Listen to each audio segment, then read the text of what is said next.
All right, we're preparing the live stream meeting. Gotta get my shawl off. Great. So, hello, welcome, everybody. And we're live. Hello. Welcome, everybody, here at the first edition of the Segal Talks. My name is Frank Henschke, and I'm the director, the artistic director of the Segal Center. And this is a big moment for us. As you all know, like so many others, our Segal Center is completely closed. The Graduate Center is closed. CUNY universities are closed here in New York. It's a ghost town.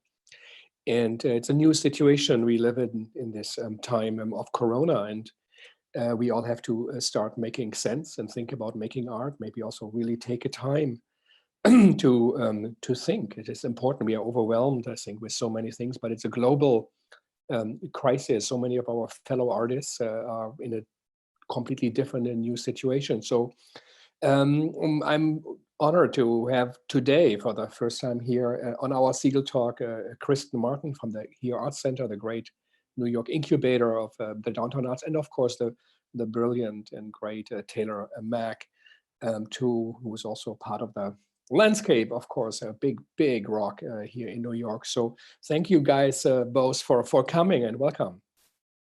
Oh, thank you. Thanks for having us. Thanks for having us. Yeah, so what's happening? Maybe we start with Kristin. Kristin, the Here Art Center, most probably lights are out, it's dark, a place that's normally bustling like a beehive. What's happening? Tell me. Well, we had to close our doors on March 12th, along with a slew of other theaters that day. And we had brought a wonderful group from France, and they were able to do their first performance, and then they weren't able to continue. They did a very beautiful thing that night, and they did a showing for our staff only before packing up and going back to France. And we did manage to get them all home early, as we had hoped. We launched 4 online programs since then, because we really were wrestling with how to be a part of our community's lives in these times. And so it's been really beautiful and fun and invigorating to connect with our artists, past, present, and future. And it's been also really beautiful to see how many audience members are tuning in to the online activities. We've had over 15,000 people connect to the online programming that we started just on March 16th. So that's been really, it's been very healing at a time that is very challenging for all of us and for the world, you know. But to find a way to still connect as a community has meant a lot. And how's your family? How is your, what are you dealing with on that front? We're all here. My son is home from college, obviously, because his college is shut down. And so he's here, and we're a 3-person household in a 2-bedroom apartment. And there's a wonderful air mattress to help with that. And we're cooking great meals every night to keep ourselves positive, and seeing friends for Zoom parties and stuff. And my mom's a couple blocks away, and we FaceTime with her and walk 6 feet apart from her. But that's what we're into here in this strange desert town of a city, like you said. Yeah, such a radical change of all of us in this theater. Theater is about communication. It's about community, and not having that. Taylor, what's happening? Where are you? I cannot imagine you not leaving an apartment.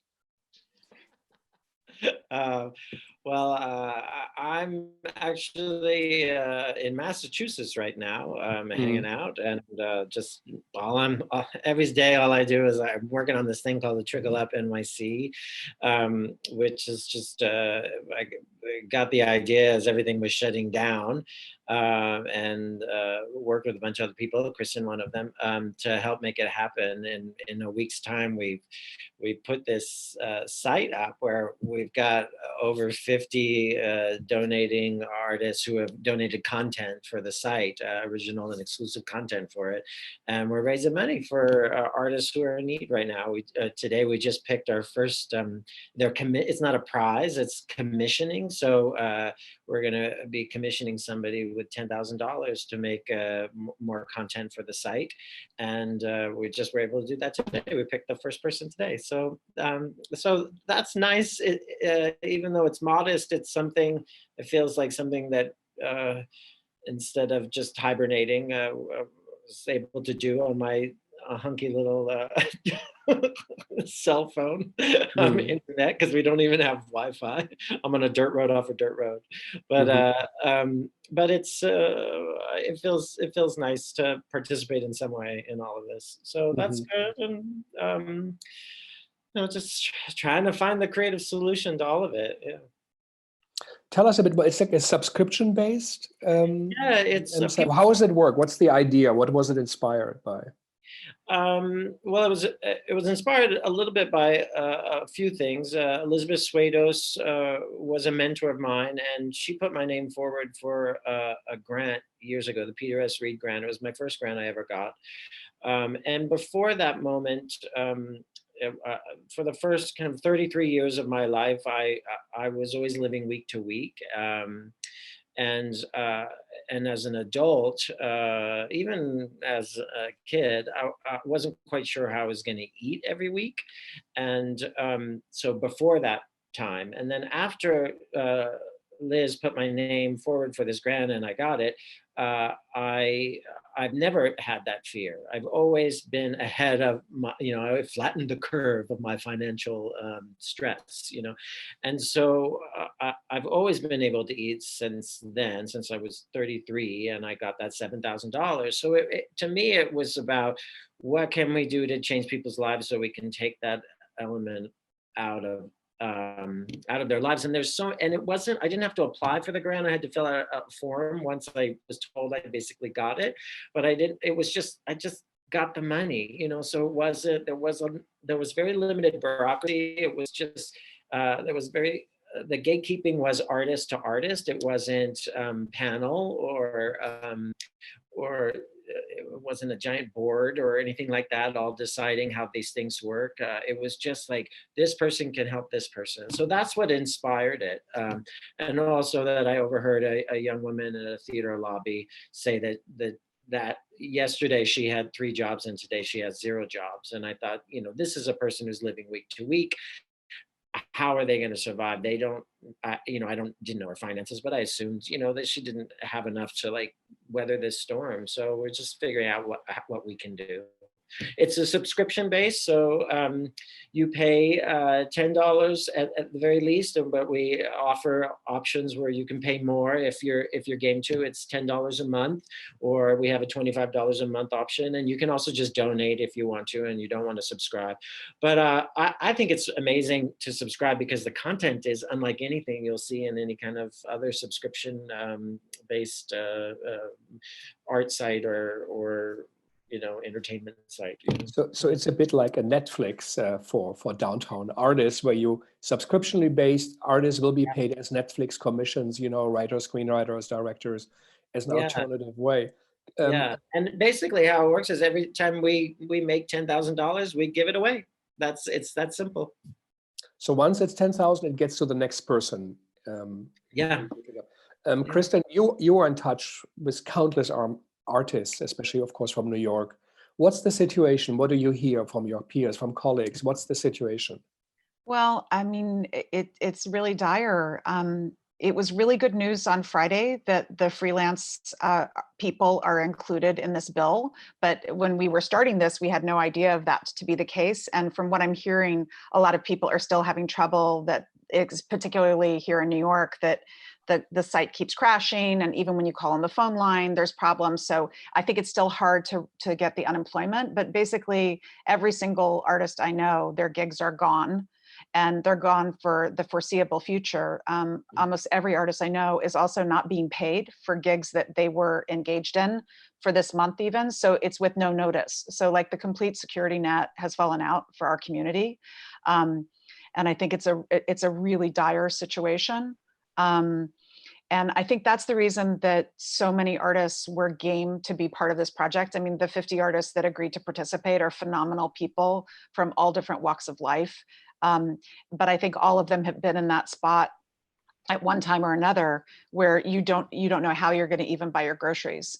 And I think that's why 50 people were like, yes, I will give content to help make this happen, and create this for our community. And I think it shows the loyalty of the community, that some of the people that are subscribing are artists that are in pretty dire straits. So when we were looking at the list, it was really moving to see the list of people who've subscribed to paying the $10 a month right now, even though they're some of the people that we're that we're hoping to help. You know, It's really remarkable. Yeah.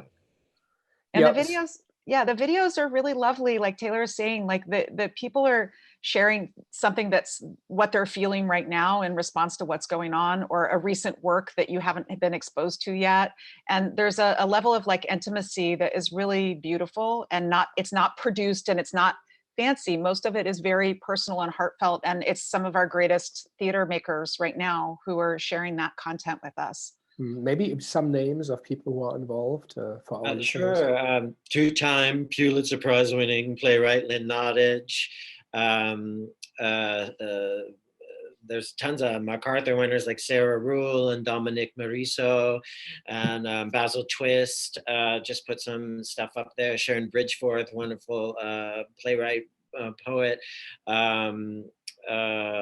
We got Annie Baker and Helga Davis, Yeah. Bridget Everett, Rachel Trafkin sings Puff the Magic Dragon to her baby. And she's just gave us a new video too, so we're gonna put that up tomorrow, I think. We're gonna, yeah. I mean, it's just so many different kinds of people that the goal was to ask people who kind of are rooted in the off-Broadway performance art scene in New York, so that it's very grassroots, so that even if they've exploded, their careers have exploded, they kind of are rooted in this world, so that they're connected to the people that we want to help, you know. Yeah, so in a way, for sure, also is a time for us, for all of us, to think, because we are forced to stop in the middle of our tracks, and as Kristin said, almost immediately a show starts the one evening, the next day it's closed. What are you guys thinking? What is on your mind? How do you make sense out of it for this world? What are your thoughts? You want to go, Kristin? Sure. Thanks, Taylor. I mean, I think that we're in like literally a reset button has been pressed, a pause button has been pressed. And we have to examine as a field, how we go forward, as a city, how we go forward, as a country, as a world, how we go forward.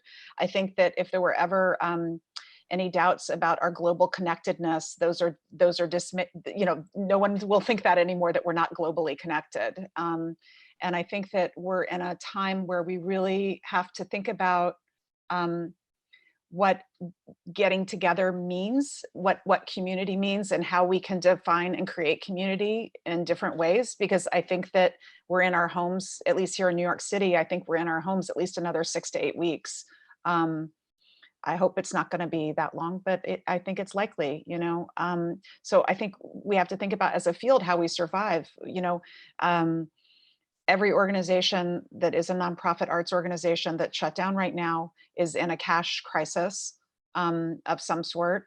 And that is also the other people that are in our field and how they're paid and how they continue to be able to pay their rent and participate as citizens in our economy. I mean, it's a vast moment for examination and for assessment. Yeah. Yeah, and I just keep thinking about the creative solution to every, you know, that's my technique I learned in the clubs is, you know, I call it incorporating the calamity, you know. So I'd be performing in the club, and I'm on my ukulele, and then two guys would be having sex over here, and the whole audience is watching the guys have sex, right? Because it's a gay club. So, which is fun. That's part of the energy of it. But, you know, if something is threatening to take the story away from the storyteller, then you have to figure out a way to incorporate that threatening thing into the story at all costs, right? Or otherwise it steals the story. And recently it's been the Trump administration and Trump who have been stealing the story from the American people. And now it's this pandemic. and so we have to figure out a way to incorporate the story into that story into our lives, and make something out of it. I mean, that's the only way I know how to survive emotionally. But maybe even economically, how we all can do that together. So that's, I just like, we're creative people. I mean, Rachel's thing at the Tony Awards, Rachel Chefkin's thing, where she said it's diversity is in our field is a failure of imagination, in a field where our job is to be imaginative. And I think that's one of the great things about being a creative, is that, okay, let's hunker down, let's figure out what we can do, how can we create solutions to the problems, and rather than trying to make us all go back to the way things were, how do we move forward? And so that's what I'm meditating on almost every day, is that. Yeah, and I love what you just said, Taylor. And I feel like we're in a time where you can tackle what you can tackle. And I think like Trickle Up is such a beautiful project, because you had this idea of how can we help people, and it's really on a grassroots, artist to artist level. The artists that are donating videos are selecting an artist to receive a commission, and it's a one-to-one relationship, and it's getting $10,000 into one person's hands in our first week. And hopefully we're going to repeat that as quickly as possible, to get through the 50 artists that are going to get this funding. And that's with the support of the community that can happen. And it's a one-to-one, person-to-person relationship. And you can solve a problem on a one-to-one, person-to-person level. And the other thing we're trying to do in terms of colleges, universities, is figure out some kind of academic price for it or something like that, so that students can have access to the material, because it's really educational. Mm-hmm. I mean, to see Matt Mayer read cut material from an Annie Baker play, that's not something you're going to see anywhere else. You're not going to see that on Netflix. So I think that's really something that it's going to benefit our community in the long run, not just financially, but also the way that we share work with each other. So that's something that's one of our next stages in trying to figure that out. And if anyone out there wants to help and knows how we can get access to the academic people, let us know. Yeah, maybe to offer like a subscription base like others do and online, and then people who are registered as students can go. I'm happy to see if our library or department can help, and I'm certainly could do that. Yeah. But it was Peter Brook who said, theater is when there are two people in a room and someone watches. Some people now say, maybe you don't even need someone to watch. It's like Brecht's, educational place, but there are two people in a room, you watch, and that's gone. It's like the essential. It's like you play piano, but there are no strings. Still, we have to do it. What does it mean for you guys to think about theater and what it is? Do you think it will be different? Let's say we come out of it. Will there be a different? Well, I mean, theater's different now, right? I mean, it's certainly different from how it was with the Greeks, where it was everybody that was in the military went. It was only men that got to go. It was in these huge amphitheaters, and they were competitions, right? Mm-hmm. Yeah. So that's all kind of changed. Although I will say, being on Broadway felt like I was in a reality TV show, competitive TV show. But that's a conversation for another day. But so I think things have changed already, and now they're going to change again, and then they're going to change again. And so the room right now is a box, right? It's like our little computer boxes and our cell phones. And my dear friend Glenn Marlowe, who's a wonderful performer and performance artist and puppeteer, and Glenn Marlowe decided that he wanted to do he was tired of looking at his face in a box, and so he was going to have his chosen face in a box. So it had makeup night. He created this whole clown persona, right? So that when he has these Zoom meetings, he can have chosen face in a box. You know, that is theater. That is performance art. Whether or not it's two people in a room that can touch each other physically, it's still people in a box touching each other, at least emotionally and intellectually. You know. Kristin, do you think here Art Center will be different? Will you make different choices? It's really, I really don't know yet. Right now, I'm just trying to be very alive with the artists and the programming that we're able to do right now. And as we learn more, we'll figure out how to navigate that next terrain. You know, we, every show we do is different, whether it's a piece where you come in that is immersive and your data is being integrated into the score and into the visuals, or you're moving all around the space in every nook and cranny, like we did with Taylor's Lily's Revenge, or with Zoe Martinson's recent Black History Museum. Like, so we're going to have to re-examine what our relationship is to the audience again. That's part of what we do all the time. It's scary for sure about what this next thing's going to be and how long we're all going to be living with it. And when people will feel comfortable walking into a theater again and sitting next to other strangers, it feels very, the reports are so all over the place. It's very hard to understand what our future looks like.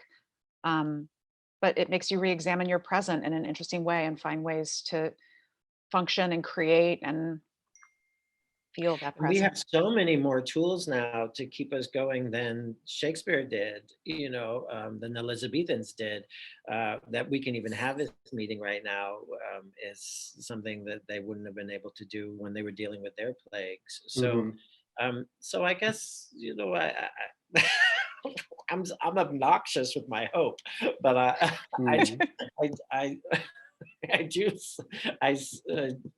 well, look, we're all going to die.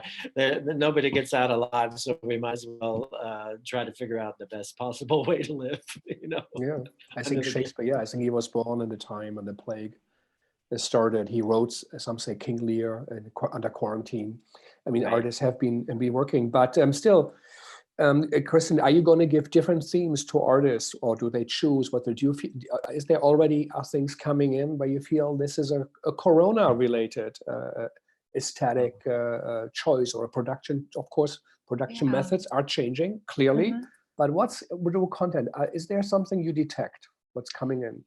Well, we've been making a sequential community video. I'm sure a bunch of people have seen the really beautiful video that was made with like 40 choreographers, and they each finish a phrase and the next choreographer picks up the next phrase. So we were inspired by that. So we started the BAM for Joe Manila's BAM thing. Yeah, so beautiful. Yeah, so we were very inspired by that. So we asked 10 artists to create a 10-second clip, but multidisciplinary. And so it's called, the series is called Co-Video, and the first one was called Co-Video Social Distancing. And so for the last 10 days, we've had each little 10-second clip up one at a time. But today, the whole video is revealed and is on our Facebook and our Instagram. Oh, wonderful. It has amazing people. Our Associate Artistic Director, Amanda Seglowski, Basil Twist, Christina Campanella, Haiting Chen, like just amazing range of folks. So that's exciting. So, and our second one is going to be called Flatten the Curve, and Lisa D'Amour is the first one on Flatten the Curve. So we're going to be launching those every couple of weeks, and you can see the little 10-second clips every day. So that's one thing that we're all doing together, even though we're not together. So that's a new thing for us to be doing, is exquisite corpse video collaborations across disciplines. We're doing a live stream. Taylor did our first one last week.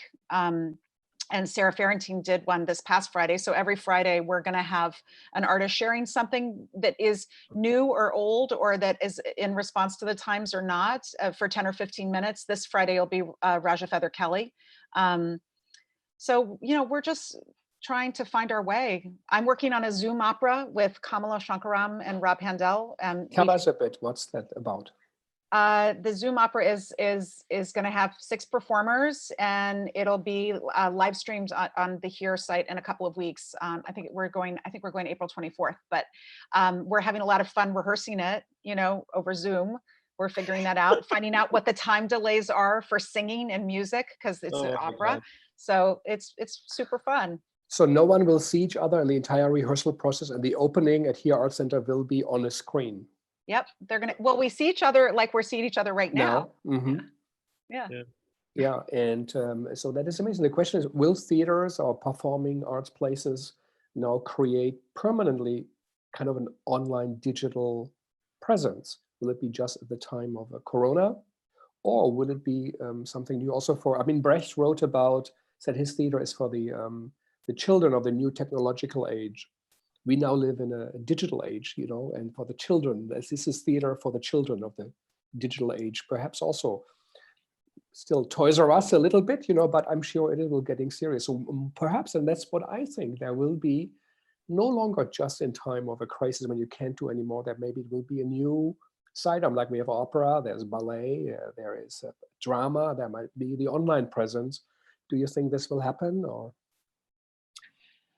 Seems like it's already happened before this. Most of the theaters I know have some kind of online presence, and everyone's always trying to stream. They're always trying to get me to stream my work. I'm always saying no. Mm-hmm.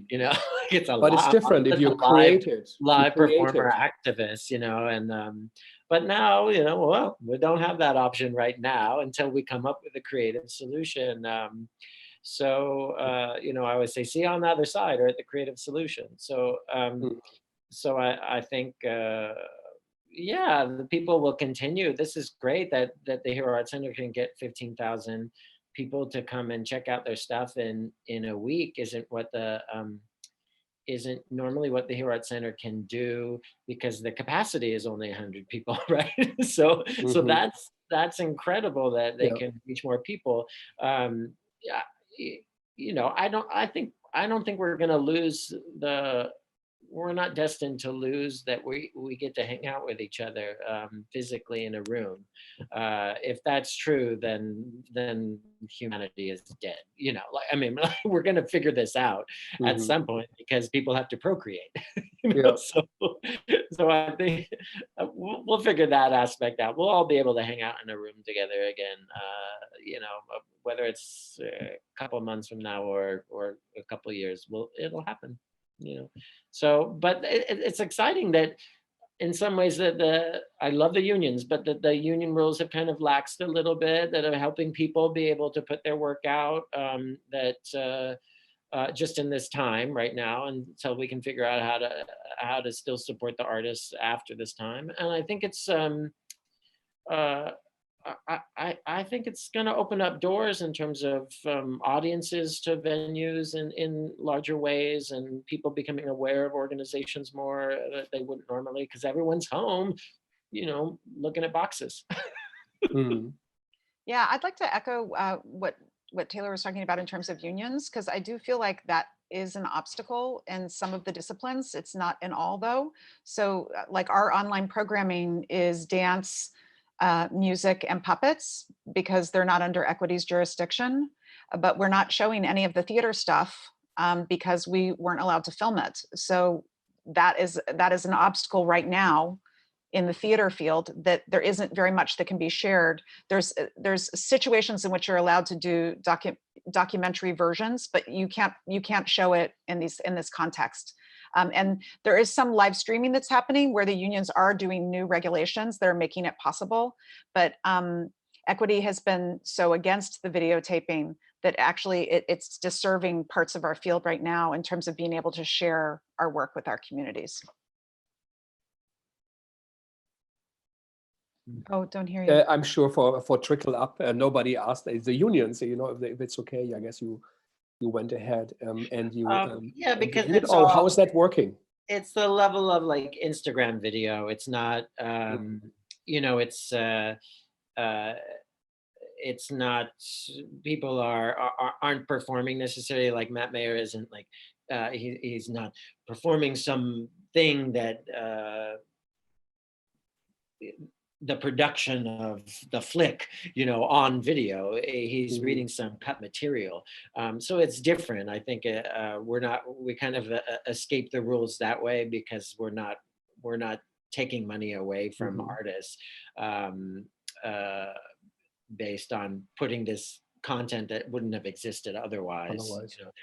So that's the difference. It's like when people try to make money off of free labor from actors, then that's kind of crappy. But but based on the success of the actors' sweat equity that they put into a production or something like that. But this is more just like journal sharing and things like that. So it's I think it's slightly different kind of thing, and it's actually filmmaking. So it's not really it's not. I wouldn't call it theater. I would call it it's. I don't know what you call these films. I would call it shorts. We're making shorts. I like that digital journal. Are you both journaling? Are you writing things down? What happens? Not. I don't have time. All I'll do is write people emails. I am in love with arts administrators and creative producers right now because I see how much work they have to do and how many questions they have to answer that they already answered in another email, but they have to do it again because everybody reads emails differently. But maybe let's talk a bit also about New York theater. I think every crisis perhaps crystallizes, what's already wrong or catastrophic, like, the hospital crisis show. The government for decades, has starved hospitals all over the world. There's less and less money available in Europe, especially. And one of the reasons that the virus spreads is perhaps also because of that. New York theater, we all complain, there's no money and no space. And now it is truly, there's no space and there is no money. But what did you feel was wrong anyway? And what should be really changed if there's something comes out that a government or a civic society or a city of New York, the citizen says we need a new theater for new time. What do you feel was so wrong? And is there a chance to do something better? You have an answer to that, Kristin? I think that we usually are a community. Like all the theater companies, like we have an artistic director's poker game that's existed for like 10 years. There's an artistic director's breakfast that's been going for about 3 or 4 years now. There's a Slack channel that we started once COVID started so that we could all share what we were learning as quickly as possible. There's a group of us writing city and state and federal officials together with a bunch of us, like 50 or 60 or 80 theaters signed on to it. So I think that crises like these, like 9/11, this is like 9/11 on steroids. It's not 9/11, it's so much bigger. But that's what Robert Lyons said. I'm quoting Robert Lyons when I say that, from New Ohio Theater. But we're having to come together because we know by coming together, we can be stronger than if we're out on our own. We're not in competition with each other. We're in collaboration with each other to figure out how to solve this together and how as a community we can work to solve it together. So I just think we're all gonna show our best leadership and our best listening skills and our best collaboration to get us to the other side of it. Yeah. Yeah, I don't know. I don't know. It's interesting. I have no energy in me to think about how things were wrong before, like I just like of course I had my complaints about how the industry worked before a couple of weeks ago, but they all seem so trivial now. So I don't know. I'm just happy that everyone's trying to figure it out together right now. Yeah. And, I mean, I got an email from the Met. I sometimes go to the opera and they said, donate, we are struggling. And I wrote back, I would like to, but is it true? And I once read that the chief electrician gets $1.5 million a year, as a salary. I think a distribution, of resources perhaps, should be different. And I think that the vital community that also makes New York, a community that, as Hilary Miller in her book shows, really also in the 70s and 80s was there to save New York. They made the contribution. They did not leave. They made it a city where, art was possible and made it ultimately attractive to become what it is now. It was on the brink of going broke at that time. It was a dangerous time, and a group of great citizens and leaders helped New York. And so I feel that this is also a moment, I think, where the people in charge of distributing the resources, and they will be scarce, but also to really think this is a community. Of course, we love Lincoln Center, we love the great institutions, but that also the work, what you guys do, where you're involved in, will get more attention and support. And I think this is something I hope that also will emerge, because you guys are going on, you're doing the work. Most probably the big institutions are closed. I don't follow everything, and maybe there's some kind of online presence, but creative work is happening in small spaces as always, but also you are proof of it. We had just a couple of weeks ago the great Kristin, a great Polish theater director, who talked about his work, and also back to Cantor, whose rehearsals he watched for the Dead Class. And he talked about, and also in other interviews, that a theater should be, you watch a corpse, there's something in the room in the middle, you realize all of a sudden what's life and what's death. He said, this is what I want audiences, Cantor said, to look like. It's an old Buddhist, I think, also supposedly saying, spend a night, with a corpse. And so now, in a way, I feel something like this is happening. Really, people are dying. People we know, they die prematurely. They die with the virus, because not just because of it, they already have conditions, but still, really, people are dying. And it's scary. And I'm concerned, for loved ones, as I'm sure you see Kristin's mother, who is 75, you said, or 74. on others, I'm sure she's fine. But she's gonna be mad at you, Kristin. Just will this 74? Yeah, I'm sorry, but will this perhaps also is that a moment for us who make theater, and theater ultimately gives meaning, gives sense, sharing an experience with audience? Will that make us better theater makers, or do you feel theater already was good, but just not heard? No, I don't. I can't. I heard this pundit one time on the CNN. The Wolf Blitzer asked him, what's going to happen with the election?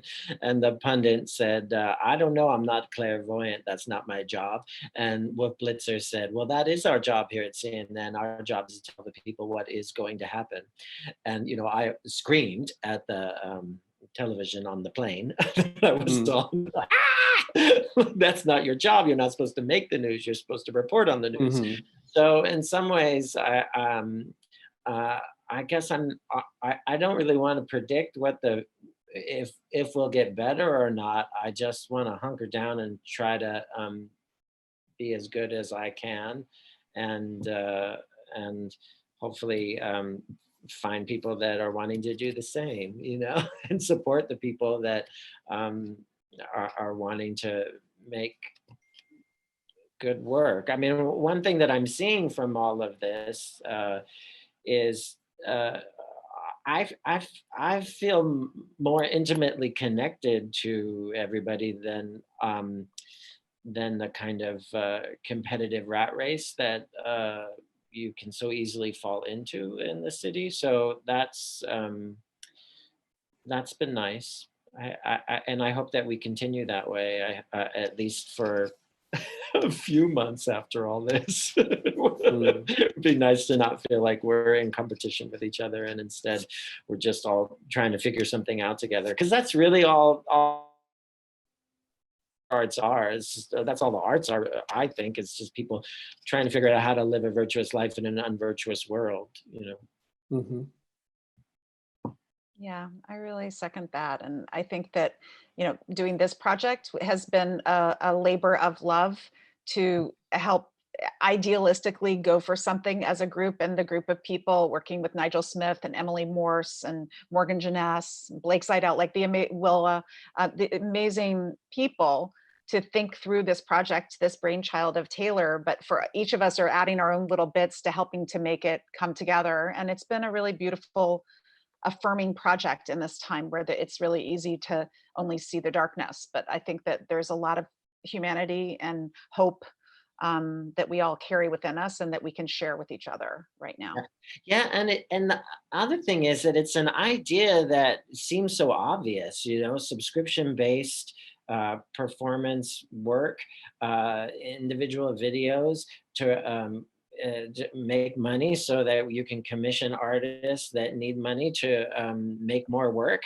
That seems like such an obvious idea, but it wouldn't have happened if it hadn't been for the pandemic. So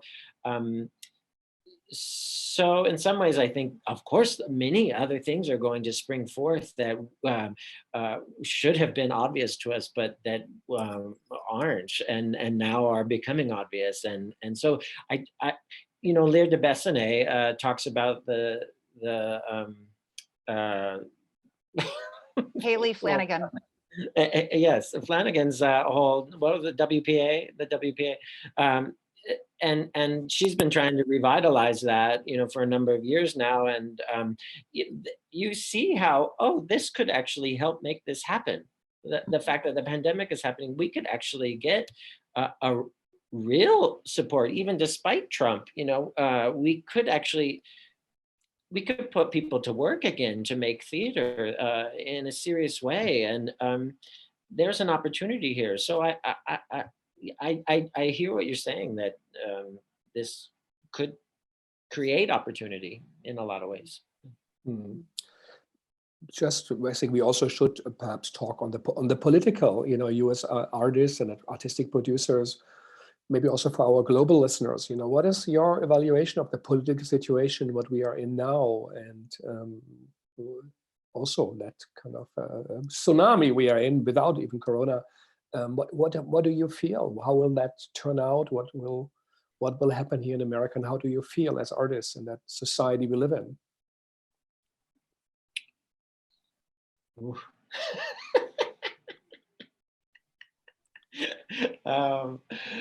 I don't know. I'm trying not to know so much stuff. I'm trying to just pay attention.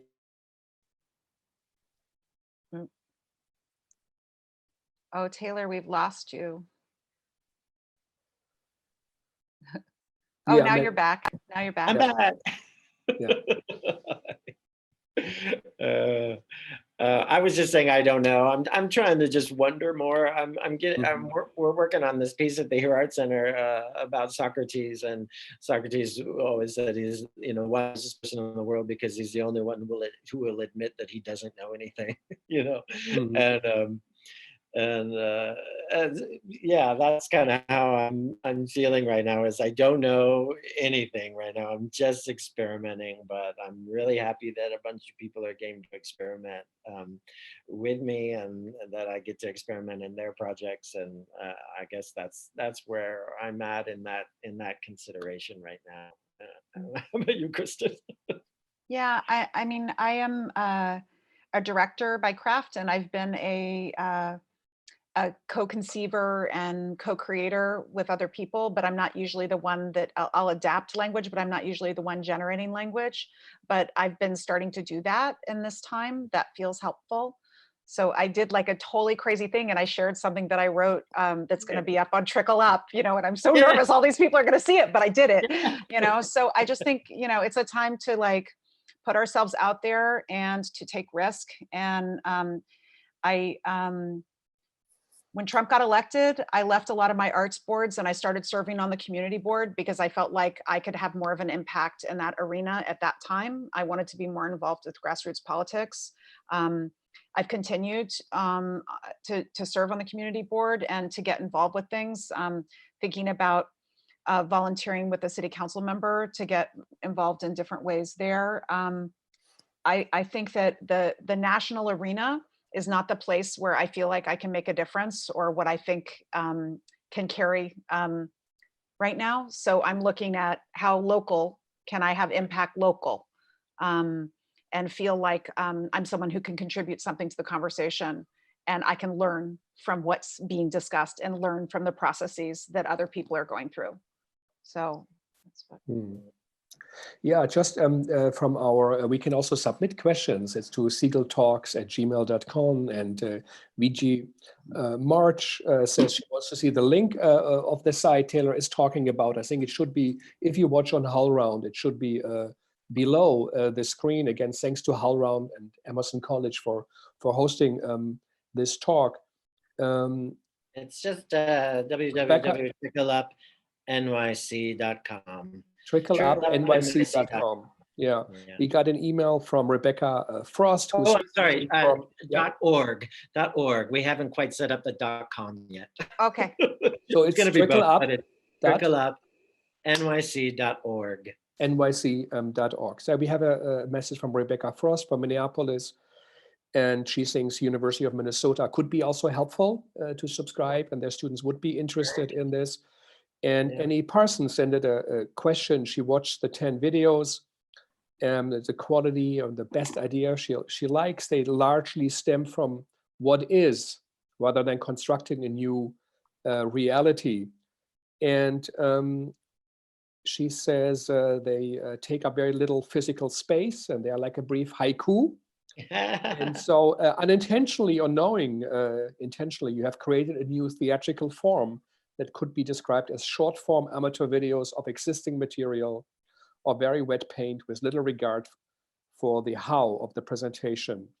So she thinks, and I want to know if you agree, have you nudged theater forward as a form? This is a serious question. Is that I don't think if you think you've nudged it, you aren't the one who's nudged it. So I'm not the one to say that. We'll let the people decide that in 50 years. But circumstances are. I do find it fascinating. I find the videos really beautiful and fascinating to watch. I think it's maybe because the generosity of spirit is about trying to help other people as opposed to promote yourself so much, which is what Instagram tends to be more about, is that you're promoting a product or yourself or yourself through a product. And these just tend to be people really just sharing their art with a lot of humility. And the amateur quality of the filmmaking, and some of them aren't. There's a couple that are quite beautiful. Lynn Nottage's has a combination of both the amateur sitting in front of a screen, but also editing and beautiful other film elements involved in it. And Ty Defoe's also has all this beautiful animation that comes in. But that kind of real professional in terms of the and when I say professional, I just mean like considered art of someone like Sarah Rule reading a poem that she's worked really hard on, but the vulnerability and the humanity of not every element is as polished as the poem is quite beautiful. It's the juxtaposition that I've been going for my entire career, is how do you put virtuosity and imperfection on a stage at the same time? So I think that's what's quite beautiful about the videos as I see them. Yeah, no, they are great. I think a great way to react and also to stay in contact. I mean, it's our first Segal Talks. We should have prepared something that at least we could see one video on the screen, but we will get to it. And maybe we can once in a while play one of the things to remind people of it. And I'm sure this is what I also.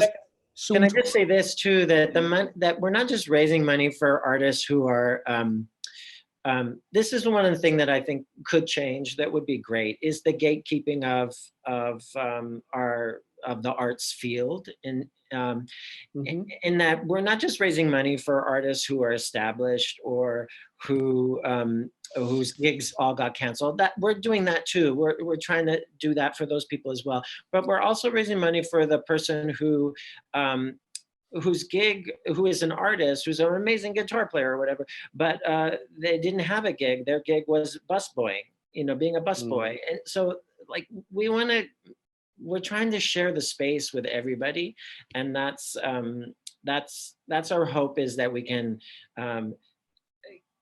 give gigs to somebody like that, as well as somebody who's got the 20 years of experience, or, you know, who's, and then there's another beautiful thing is our dear friend Clove offered Ruth Malachek videos, you know, that have never been seen before. So hopefully we'll be able to put up some video of Ruth Malachek. You know, so I think there's a historical room for this, and there's also room for the past to be in dialogue with the present as well. And it's quite sweet. Yeah, could be a great archive like Kenneth Goldsmith's ubu.com site, you know, that is a fantastic collection, which he, as a conceptual poet, I think is his greatest poem, which he also put together, also maybe something to look at, which is open and free. But that this could also be a storage, a memory machine, you know, of a New York theater. Yeah, and we're building, I mean, it's a week old, so we're still figuring out what it is, and it's changing every day. And but I'm just so happy that in a week's time we got somebody $10,000. This is sensational, and also the amount of artists you put together in that time. That in a way, that global crisis that provoked it also has global tools for us to connect, to work from home, to have things delivered in a way, and also to stay connected. So it is in a way all connected, and I think it will. It feels like a giant devised art piece. I mean, I don't tend to make devised work, but I tend to make really collaborative work. Yeah, it's one piece together. It feels like a giant devised piece because everybody makes their own video and they put it up. So it's I don't know. I find it incredibly moving. I feel like the content is way more interesting than what you find on Netflix, personally, for me. So I'm just happy it exists too. You know. Yeah, and maybe people in Japan or Italy or Germany might say this is a great idea that comes out of the New York community that could be done for their own work. Yeah, we hope so. Yeah. So that would be a good thing. So are you guys reading something? Are you listening to music? We should listen. Is there something where you say, this was meaningful to me? Is there something so you start with Kristin. What do you have? Post-colonial love poems. Yeah, tell us a bit. Natalie Diaz. She's a wonderful poet, and it's a really moving piece. So will you maybe read us? Will you read us one poem? What's the one you liked that it was meaningful? I don't know. Is that okay to do? It's because it's material. Yeah, that's fine. In a radio, also you can read a poem, and they're kind of long. I think they might be too long, Frank. Too long? Yeah. I'm looking for one that's short enough. No, most of them are like a couple of pages. Well, or a beginning of one you like. You can look. But Taylor, what are you? Do you have time, or do you listen to music? What do you do? How do you get your idea? My husband listens to music while I type. Yeah, that's all I do. So what do you listen to? He got really into Bronski Beat the other day. Okay. And so he's had that on a loop, and you know, it really holds up. I always kind of thought, oh, it's that cheesy 80s music and stuff. Yeah. The arrangement's quite wonderful, and especially if that it ain't necessarily so, and you just think, wow, what wonderful ideas they all had, and they're activists, and it's been kind of uplifting. You know, we've been, and a lot of queers I think have been feeling a little triggered because I mean, the first two people that I know who died of this were gay men who had survived the AIDS epidemic. So who were they? A wonderful queen, Mona Foote, who was a real leader in the club scene in New York City, and totally fit, totally no kind of pre-existing condition issues. And so it was kind of scary, but somebody who was about, I don't know, maybe 6 years older than me, and who had, you know, been through the epidemic, the AIDS epidemic. And so to die of this feels like, you know, and there's a meme going around gay social media, which is like, oh, all those years of safe sex and now I can die of a handshake, you know? Yeah. Like, you know, so I don't know, there's a lot of triggering that's going on in terms of those feelings that people had from that time coming back, and memories and things. So it's just an emotional time, I think, and I don't really know what to say about it other than that, but acknowledge that that's happening, and also acknowledge, people sometimes ask me like about 24 Decade, which was 24 hours long, and took up a lot of space and blah blah blah blah, and people would say, well, what made you, I got an interviewer one time say, what made you feel like you could take up that much space? And I think she was fishing for the privilege comment and stuff, and which is probably true, but the other thing was Larry Kramer. Larry Kramer is what made me feel like I could take up that much space. Like you don't have to ask for permission to participate in the creativity of your own survival. And so that's how I feel about right now, is we don't have to ask permission. That's why we did this thing in a week, was because we didn't want to have to, like fill out a form to ask permission to be able to do it and pay the $7,000 fee to be able to do it. We just were like, no, we're just going to guerrilla this thing, and we'll put it up, and we'll figure out the details after it's up. So now I'm figuring out the details now. Yeah, great. Yeah, and just so maybe at the end, there are personal projects you work on. Is there something we say, this is giving me an idea? I don't know, maybe it might be too early to talk, but is there something you're working on at the moment, which in case we all get back to our normal lives, what we will be seeing? Is there maybe your current projects? What are you doing, Taylor? You mentioned it earlier, Kristin, your opera, but just still tell us a little bit. I think that's good for our listeners to hear what you're working on and what's on your mind. I mean, Kristin and I'm the resident playwright at the Here Art Center, so I'm working on a new piece for here called The Hang with composer Matt Ray, who was the musical director and arranger of 24 Decade, and he's a real jazz guy. So we're making a jazz kind of opera. And it's just about people hanging out together, actually. So it's going to be an interesting project to write during this time, and we've been writing about it. I keep having the question of how much do you go into the consideration of what's happening right now, or how much do you just stay on track? And I think it's probably, the answer is going to be a yes and, but we're just kind of like working a little bit every day on it, Now Trickle has been taking up all of my time, but he's composing to some things I've written. So yeah, but that's moving forward a little bit at a time. And then there's a couple other projects that I won't go into, but yeah, it's a lot. Yeah, Kristin, what's the Zoom opera is the most immediate thing right now, as I said, with Rob and Kamala. But Kamala and I have a longer term project that we're just in the beginning stages of, called Joan of the City, which is a kind of Joan of Arc. And it's meant to be outside with mixed reality glasses. And there are like 7 different Joans, and you follow your own Joan in the street, like a group of like 15 or 20 audience members follows each Joan, the Joan that they've chosen to follow. And every now and again, the Joans cross each other's path and the audience members can change flow.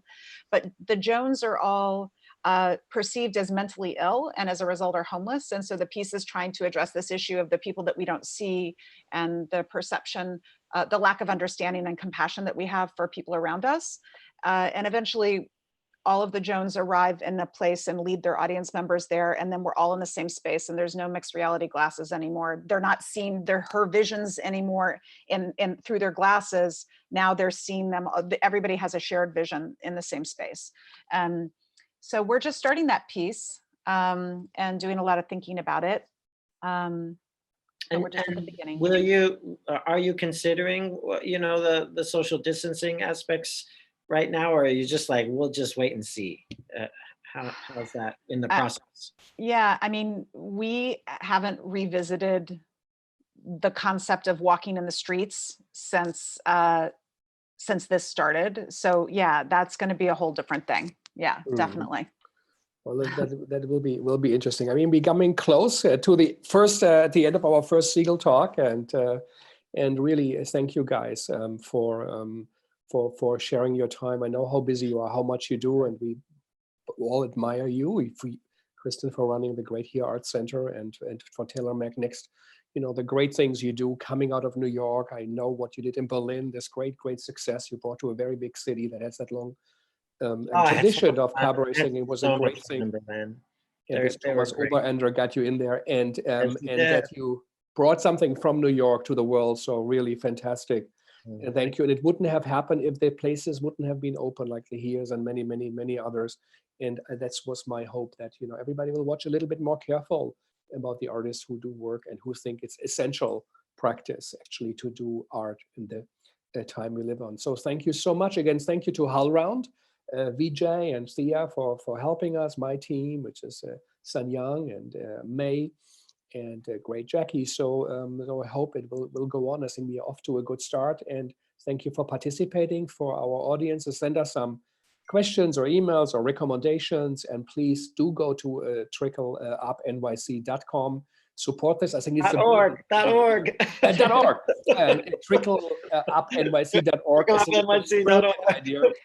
We're working on it. So we bought the com, but yeah, we just haven't we haven't figured it out yet. We have not figured out yet. And 5 million reasons why it's complicated.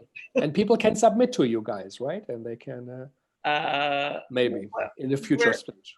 Yeah, I mean, we're going to see. We're too small of a little organization. You know, it's all volunteer, and there's like we'll 5 of us. You know, so we're not quite doing the thing where anyone can submit at any time. But but maybe we'll get to that place. Yeah. Good. And if any big donor or any big foundation listening to this, if you want to invest smartly, wisely, something that really will benefit a lot of artists, but also a community, this is the thing to do. So thank you all, and goodbye. And I'm going to click now on that little red words that leave meeting, and on my second Zoom talk ever. And thank you again, and good luck with stay in touch. Bye-bye. Thank you.